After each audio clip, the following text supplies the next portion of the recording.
તો આજે આપણે સરકારી નોકરીઓને ધ્યાનમાં રાખીને મહાવીર સ્વામી વિશે જે કોઈ એક માર્કના પ્રશ્નો MCQ ટાઈપમાં આવે છે તો એના વિશે વિસ્તૃત રીતે આપણે માહિતી મેળવશું.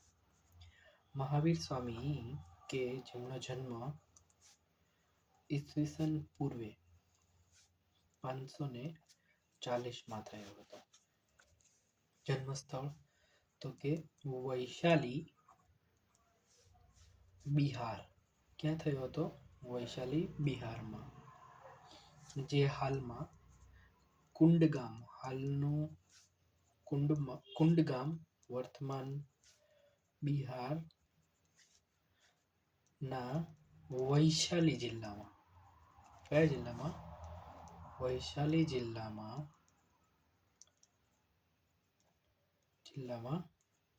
આવેલ છે. બરોબર. પછી તેમનો જન્મ ચૈત્ર સુદ 13 ના દિવસે થયો હતો. ઘણા MCQ માં ને આ ગુજરાતી માસ પ્રમાણે પૂછે છે તો કે ચૈત્ર સુદ 13 ના દિવસે થયો હતો. આ જે કુંડગામ છે એ પટનાથી 29 કિલોમીટર દૂર છે એપ્રોક્સિમેટલી. તેઓનું મૂળ નામ વર્ધમાન હતું. બધાના એમનું જે મેઇન મુખ્ય નામ હતું એ વર્ધમાન હતું બાળપણ સમયે. અને અન્ય કયા કયા નામો હતા તો કે ભાઈ સન્મતિ નાયક, વીર, મહાતિવીર, શ્રમણ, નિગંધ, આ બધા એમના અન્ય નામો હતા.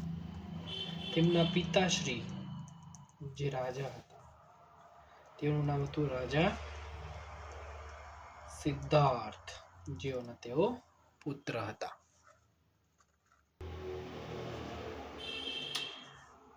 તેમની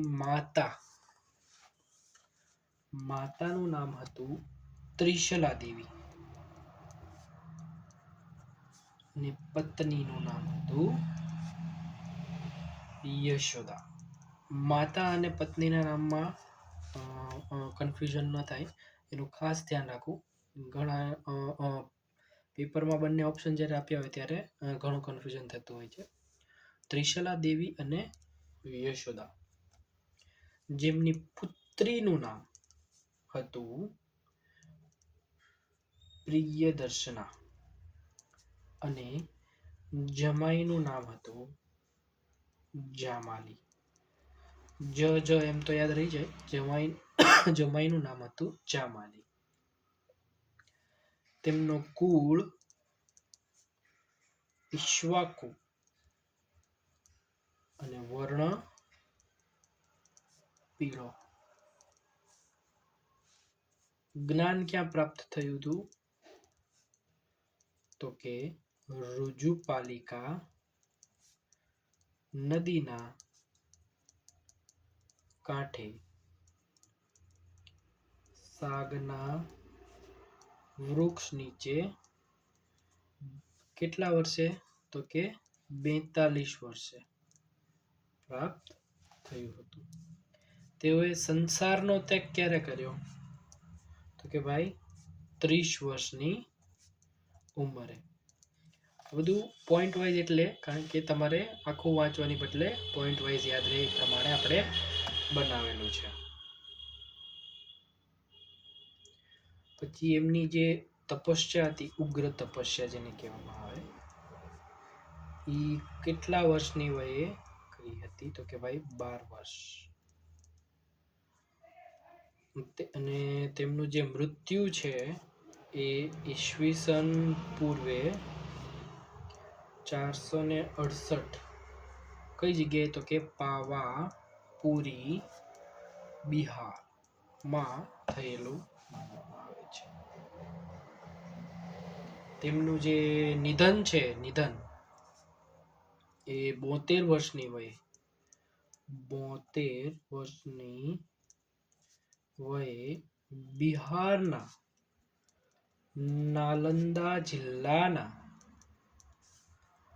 પાવાપુરી ખાતે દિવાળીના દિવસે તેઓ નિર્વાણ પામ્યા હતા.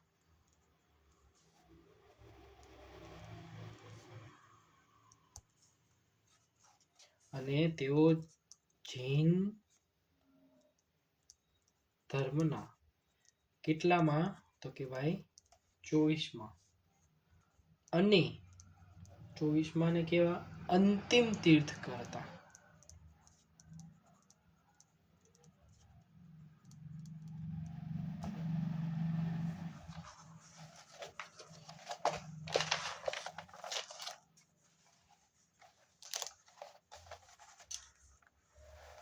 જૈન ધર્મનો ઉપદેશ. મહાવીર સ્વામીએ 42 વર્ષે કેવલપ જ્ઞાન પ્રાપ્ત થયું.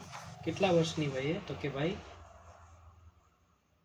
એમનો જે ઉપદેશ આપણે જે કહી શકાય જૈન ધર્મમાં,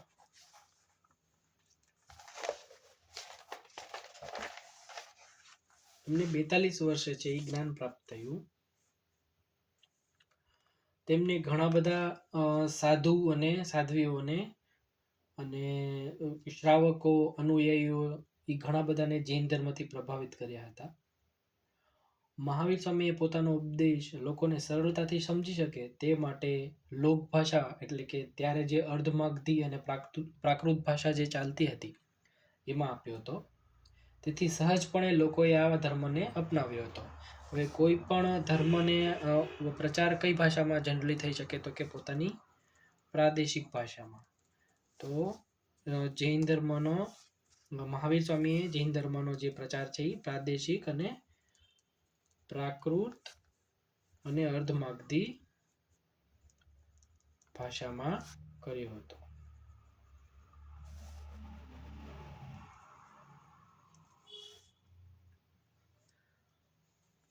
અને એવું કહેવામાં આવે છે કે મહાવીર સ્વામીના નિર્વાણ પછી 200 વર્ષ બાદ જૈન પરંપરાના અનુયાયીઓ દ્વારા જૈન ધર્મનો ફેલાવો ઝડપથી થયો હતો. હવે જૈન ધર્મમાં તત્વજ્ઞાન અને આધ્યાત્મિક બાબતો વિશે આપણે કે જે મહાવીર સ્વામી ને સંગત છે.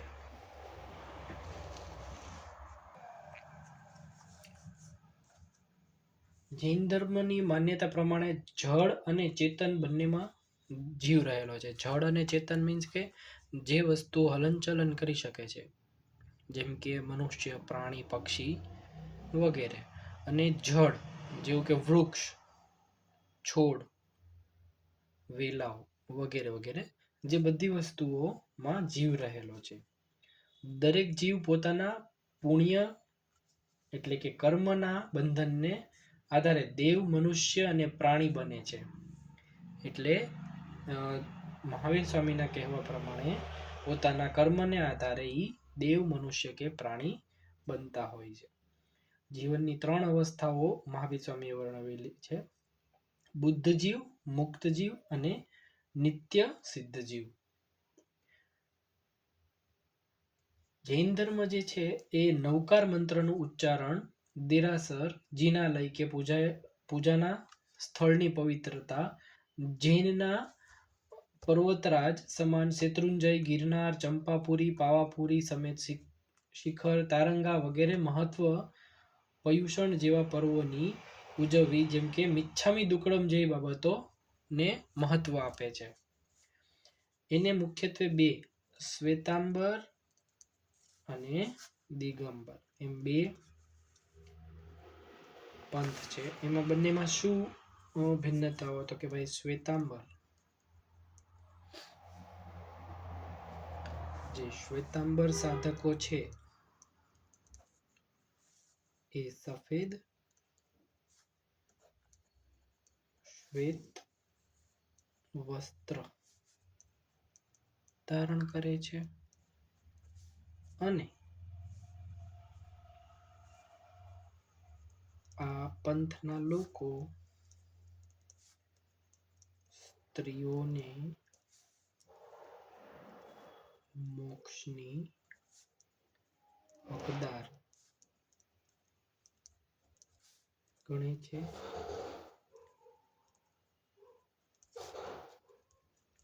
જે શ્વેતાંબરો છે એ 19મા તીર્થકર જે મલ્લીનાથ જે છે એને સ્ત્રી ગણે છે, જ્યારે દિગંબર જે છે એ મલ્લીનાથને સ્ત્રી નથી ગણતા. દિગંબર જે છે પથના સાધકો નિર્વસ્ત્ર રહે છે.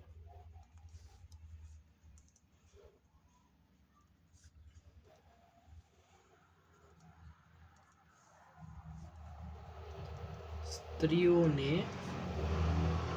મોક્ષના હકદાર ગણતા નથી.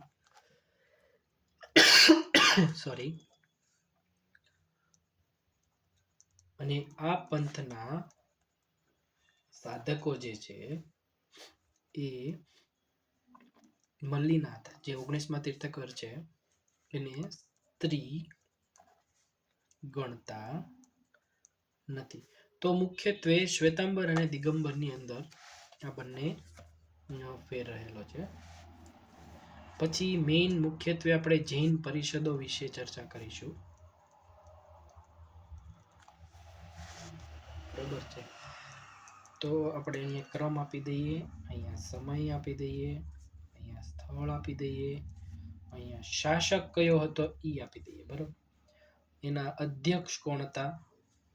પરિષદના અધ્યક્ષ અને પ્રધાન, એટલે કે કયા પંથને અથવા તો કોને પ્રદાન થાય છે. પેલું ઈસવીસન પૂર્વે પેલી જે જૈન પરિષદ હતી 298માં 298 જૈન પરિષદ, પેલી જે જૈન પરિષદ હતી ઈસવીસન પૂર્વે 298માં કઈ જગ્યાએ? તો કે પાટલીપુત્ર. કોના શાસનમાં? તો કે ચંદ્રગુપ્ત મૌર્ય ના સમયમાં થઈ હતી. એના અધ્યક્ષ કોણ હતું? તો કે સ્થૂળભદ્ર. બરોબર. પ્રદાન એને શું પ્રદાન કર્યું? તો કે ભાઈ શ્વેતાંબર અને દિગંબર એવા બે પંથને માં વિભાજિત કર્યો. કોને? જૈન ધર્મને.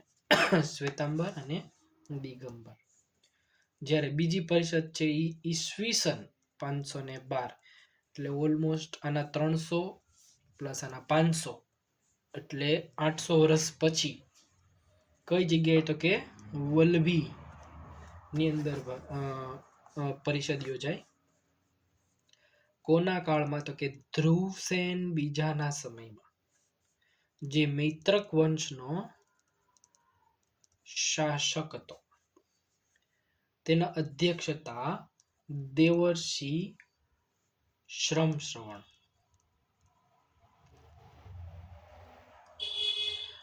તેને શું પ્રદાન કર્યું આ પરિષદે? તો કે ભાઈ જૈન ગ્રંથોને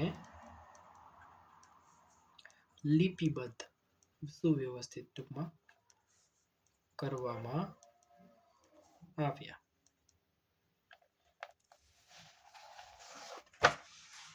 પછી જે જૈન ધર્મનો પ્રચાર જે છે ને, મહાવીર સ્વામીના સમયની વાત છે. જૈન ધર્મનો જે પ્રચાર જે છે એનો જે શરૂઆત છે એ એમના જમાઈ દ્વારા પ્રારંભ થયો હતો.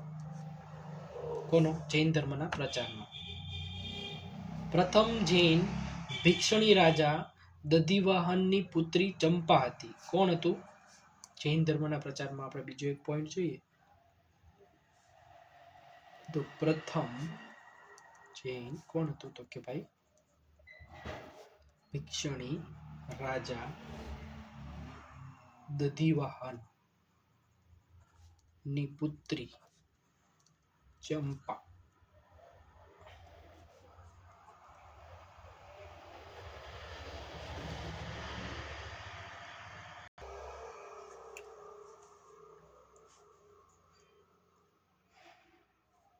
દક્ષિણ ભારતમાં જે છે જૈન ધર્મનો જે પ્રચાર છે એ ચંદ્રગુપ્ત મૌર્યએ એમાં મુખ્ય ભૂમિકા ભજવી હતી. અને ચંદ્રગુપ્ત જે મૌર્ય છે એને એના જીવનનો અંતિમ તબક્કો જૈન સાધુ બનીને પસાર કર્યો હતો. અને એમનું છેલ્લું જે નિધન છે એ પણ શ્રવણ બેલગોળ એટલે કે કર્ણાટક ખાતે એનો દેહ ત્યક્યો હતો. બિહારમાં જે છે નંદવંશના આશ્રયે જૈન ધર્મ ફેલાયો. કઈ જગ્યાએ? બિહારમાં નંદવંશના આશ્રયે જૈન ધર્મ ફેલાયો હતો.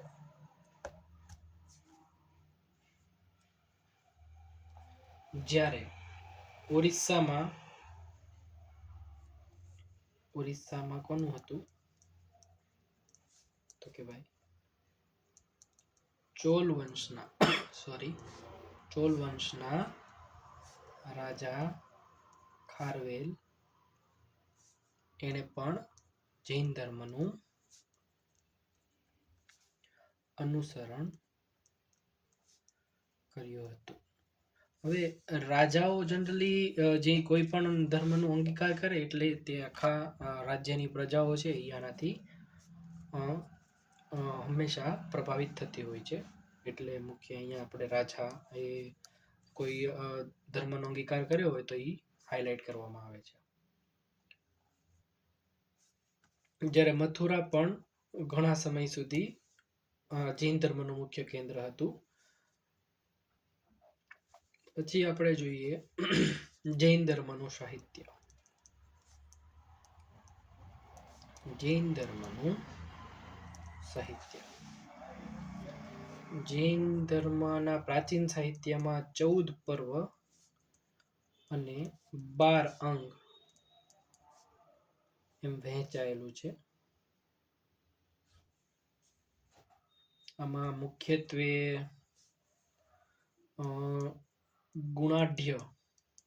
ગુણાઢ્ય રચિત બૃહત કથા અને જૈનસુરી એટલે કે જૈનસુરી જૈનસેન રચિત હરિવંશ પુરાણ, પછી સંઘદાસ રચિત